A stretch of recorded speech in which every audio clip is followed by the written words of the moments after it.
பெந்தகோஸ்தே ஞாயிறு. ஒரு வயதான பிச்சைக்காரர் மரணப்படுக்கையில் கிடந்தார்.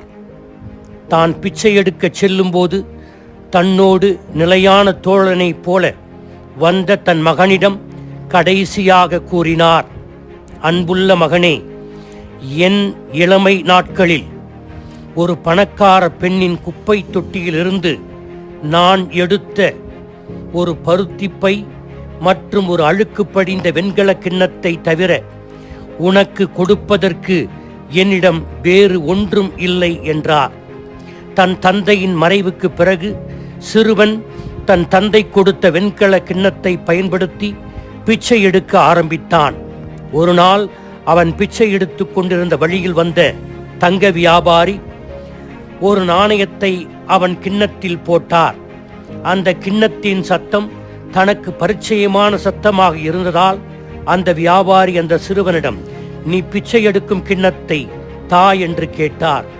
அதனை நன்கு ஆராய்ந்த அந்த தங்க வியாபாரி, இந்த கிண்ணம் சுத்தமான தங்கத்தால் ஆனது, எனவே நீ ஏன் பிச்சை எடுப்பதில் உன் நேரத்தை வீணாக்கி கொண்டிருக்கிறாய்? அந்த கிண்ணத்தின் விலை சில கோடிகள் பெறும் என்றாராம். நாம் நமது உள்ளத்தில் வாழும் தூய ஆவியாரின் எல்லையற்ற மதிப்பை பாராட்ட தவறிவிடுகிறோம். மறக்கப்பட்ட கடவுளாக நாம் அவரை அணுகுகிறோம். தூய ஆவியார் அவரது வரங்களையும் கனிகளையும் கொடைகளையும் நம்மோடு பகிர்ந்து கொள்ளவே நம் உள்ளத்தில் வாழ்கிறார் என்ற உண்மையை நாம் அடிக்கடி மறந்து விடுகிறோம். எனவே நம்முள் இருந்து நம்மை மாற்றும், நம்மை புனிதப்படுத்தும், நம்மை பலப்படுத்தும் தூய ஆவியாரை பற்றி சிந்திக்க இன்றைய பெந்தகோஸ்தே ஞாயிறு விழா நமக்கு அழைப்பு விடுக்கிறது. பெந்தகோஸ்தே என்றால் 50வது நாள் என்பது பொருள். பெந்தகோஸ்தே என்பது இயேசுவின் உயிர்ப்பு விழாவின் முடிவையும் அதனுடைய நோக்கத்தையும் முன்னிறுத்தும் விழா. எனவே கிறிஸ்தவர்களாகிய நமக்கு இது இயேசுவின் உயிர்த்தெழுதல் முடிந்த 50வது நாள் நடந்த ஒரு நிகழ்வான திருத்தூதர்கள் அன்னை மரியாவின் மீது தூய ஆவியார் அக்கினி வடிவத்தில் இறங்கிய நாளின் நினைவு நாளாகும். எனவே பாஸ்கா மறைப்பொருள் இயேசுவின் பாடுகள், மரணம், உயிர்ப்பு, விண்ணேற்றம் தூய ஆவியாரை அனுப்புவதில் நிறைவு பெறுகிறது. புனித பேதுருவின் நற்செய்தி போதனையால் 3000 பேர் மனம் திரும்பி கிறிஸ்தவர்களாக மாறிய நிகழ்வினால் திரு அவை அதிகாரப்பூர்வமாக தொடங்கப்பட்டதையும் இன்று நினைவு கூறுகிறது. எனவே பெந்தகோஸ்தே நாள்தான் திரு அவையின் அதிகாரப்பூர்வமான பிறந்த நாளாகும்.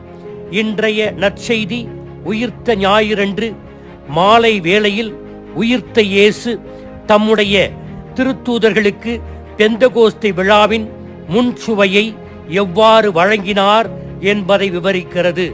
தந்தை கடவுள் தன்னிடம் கொடுத்த பணியை இந்த உலகத்தில் தொடர திருத்தூதர்களின் மேல் தன் ஆவியை ஊதி, தூய ஆவியை பெற்றுக்கொள்ளுங்கள், பாவ மன்னிப்பையும் வழங்கவும் இயேசு அவர்களுக்கு அதிகாரம் கொடுத்தார். உலகத்தில் நாம் காற்று இல்லாமல் வாழ முடியாது. அதே போல தூய ஆவியானவர் இல்லாமல் திரு அவை இயங்க முடியாது.